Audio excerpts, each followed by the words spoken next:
Enero del año 1236.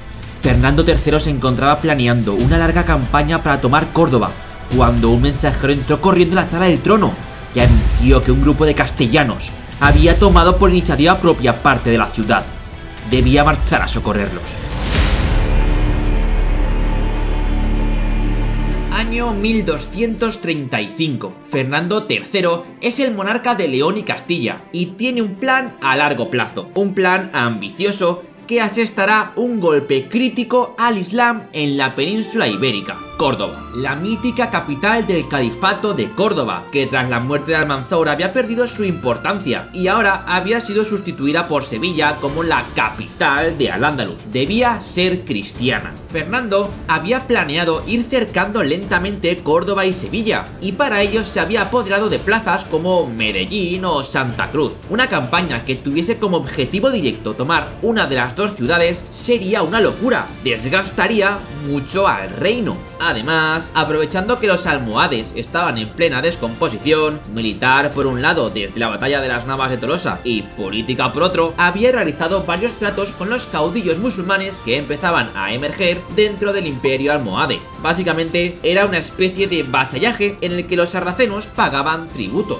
Fijaos cómo ha cambiado el mapa político de la península. Han aparecido lo que se denominan los terceros reinos de taifas, que serán bastante fugaces. Hasta aquí todo claro. Vale, pues resulta que el gobernante de Córdoba, Ibn Hud, para recaudar fondos con los que pagar los tributos, había aumentado salvajemente los impuestos en sus dominios. Y claro, esto es algo que sus habitantes rechazaban. Pero ¿cómo podían negarse? Pues resulta que en una oscura noche de diciembre del año 1235, un grupo de musulmanes, no mozárabes, musulmanes, abandonaron secretamente Córdoba y fueron a un campamento cristiano que se encontraba en Andújar. ¿Y quiénes se encontraban en Andújar? Los almogávares, la temida compañía aragonesa. Allí fueron directos al grano. Si los almogávares juraban deponer a Ibn Hud, ellos les ayudarían a tomar la ciudad. Ahora bien, estos sarracenos provenían de la Axerquía, no de la propia capital. ¿Qué quiero decir? Pues que la Axerquía es esta parte de aquí, un antiguo arrabal, rodeado ahora de una muralla, pero separado del resto de la ciudad por otra muralla. Sin embargo, los almogávares, que destacaban por su falta de miedo y por su gran valor, aceptaron el desafío. Avisaron al jefe castellano más cercano de lo que iban a hacer, por si algo salía mal o por si salía bien, y debían acabar de ocupar la ciudad. Una vez hecho ese trámite,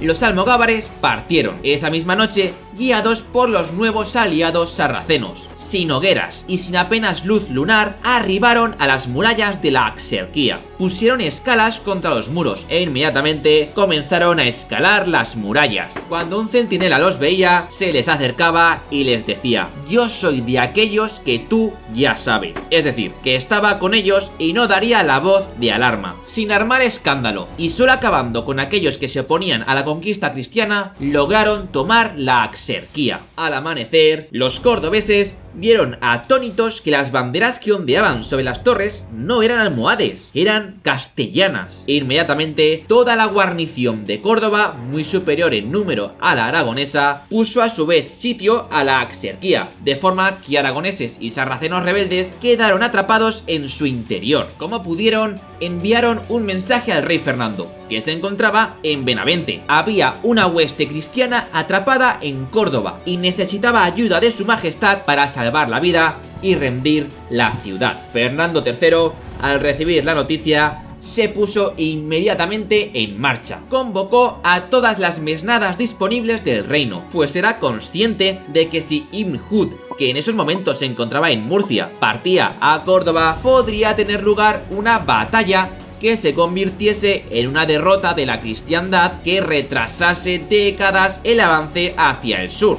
No había tiempo que perder. Pese a ser pleno invierno, en enero del año 1236 sus huestes partieron hacia el sur, y por el camino seguían llegando hombres que acudían para salvar a los almogávares y tomar Córdoba. Mientras Fernando marcha hacia el sur, os he de destacar que Córdoba es para los musulmanes lo que Toledo para los cristianos, la joya de la corona.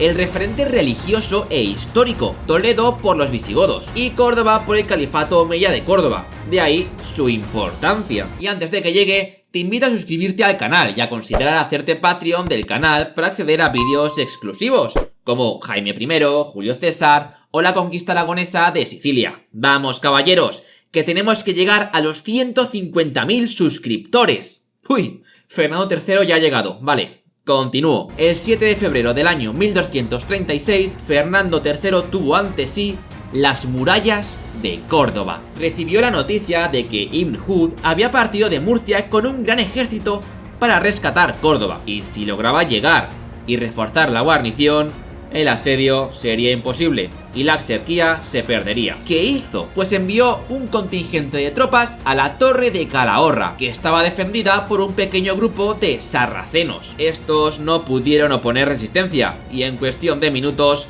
la puerta de la torre cayó y los defensores fueron pasados a cuchillo. Con la torre en su poder, ordenó construir barricadas y reforzar el portón. Era el único acceso a Córdoba por el río, por lo que debían defenderlo a toda costa. Pero aún así, si los musulmanes se encabezonaban, podrían cruzar el río, por lo que necesitaban algo más. Cuando los musulmanes llegaron, acamparon y se prepararon para el asalto al día siguiente. Pero esa noche, Fernando III intentó una treta. Ordenó a sus hombres que se separasen y que en grupos muy pequeños prendiesen hogueras por doquier. Claro, cuando Ibn Hud atisbó miles de hogueras al otro lado del río, pensó que un ejército impresionante le aguardaba, por lo que abortó el asalto. Al día siguiente, los sarracenos recogieron sus cosas y se volvieron por donde habían venido. El caudillo musulmán no quería perder Córdoba, pero resulta que Jaime I estaba presionando en Valencia, por lo que debía decidir qué urbe salvar, y viendo la cantidad de hombres que había aquí, se decidió por Valencia. Las tropas musulmanas abandonaron el campo de batalla y regresaron a Murcia. ¿Qué hizo entonces la guarnición cordobesa? Pues decidió rendirse. Enviaron una comitiva al campamento cristiano para ofrecer la ciudad a cambio de salvoconducto para marchar a tierras musulmanas sanos y salvos. Pero al llegar al campamento descubrieron la treta del monarca. El ejército sitiador era mucho más pequeño de lo que aparentaba, por lo que al regresar al interior de la ciudad decidieron abandonar la idea de rendirse y seguir resistiendo. Tenían confianza en que su caudillo descubriese también la treta y regresase con sus hombres, o a una malas que alguna epidemia estallase en el campamento cristiano y se viesen forzados a abandonar el sitio. Y no iban mal encaminados. 3 meses después de iniciar el sitio, diversos nobles o comandantes leoneses propusieron regresar a su tierra.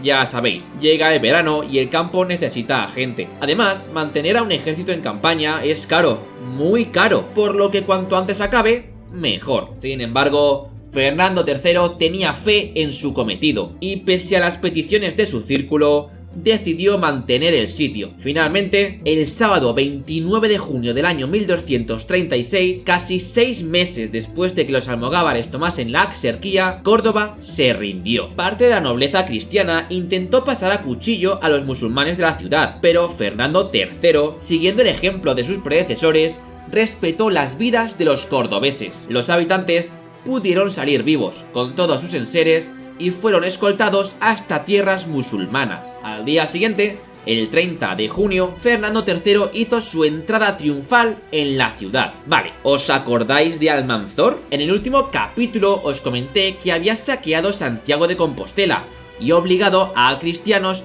a portar a hombros las campanas de la catedral hasta Córdoba. Aquí arriba te dejo su vida completa por si no has visto el vídeo. Bueno, pues una vez tomada la urbe y rescatadas las campanas, estas fueron llevadas a hombros de musulmanes hasta Galicia, donde fueron instaladas de nuevo en Santiago de Compostela. Pero ahora Fernando III tiene un problema. Resulta que apenas quedan musulmanes en la ciudad y que 100 años atrás, los antiguos cristianos de las cercanías habían marchado al norte cuando Alfonso el Batallador lanzó su campaña por Andalucía. Debía repoblar como fuese la ciudad. Sus hombres querían volver a sus hogares, no quedarse ahí, por lo que precisaba colonos. Y estos llegaron. El monarca envió mensajes a todos los puntos del reino, solicitando colonos. Y a partir del 29 de septiembre, gran cantidad de castellanos abandonaron sus tierras y emigraron al sur, a Córdoba. Pero cuando digo mucha, es mucha. Cuenta la crónica